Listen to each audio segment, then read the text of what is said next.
Right now, Governor Gretchen Whitmer is putting the final touches on her State of the State address. It starts in just about an hour at the state capitol. 13 on your side political reporter Josh Albertus is live in Lansing. And Josh, what is the governor expected to focus on tonight?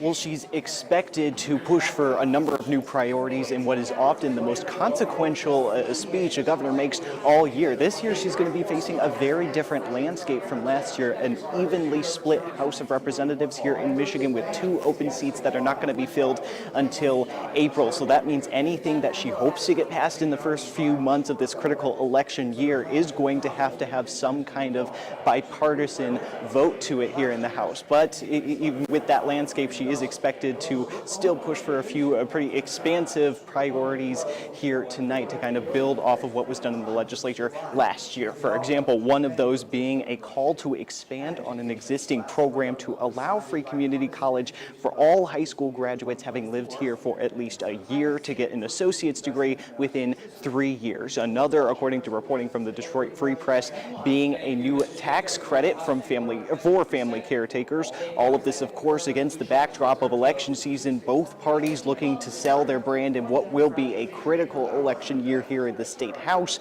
and on the national level, as well as Michigan is expected to be a key battleground in the race for the White House. Now, top state Republicans have expressed what they hope to hear in this speech. They hope she will focus on matters of the economy and the budget, given what they saw last year as Democratic overspending. Juliet.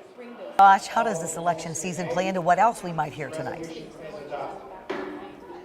Well, it makes the direction and the tone of this speech, Juliet, likely just as important as the policies she introduces themselves, whether or not she chooses to focus on, appealing to maybe more moderate members of the Republican House or moderate Republican House caucus, or if she focuses more of her speech on appealing to getting voters to turn out the Democratic vote based on what they were able to accomplish last year, or if she stays away from the electoral issue altogether and just focuses on the policy priority she's laying out tonight. Any way she spins it there, it is going to be likely very key to the direction both parties take heading into the rest of this year. Juliet. All right, Josh, we'll see you at 11 o'clock with what the governor had to say.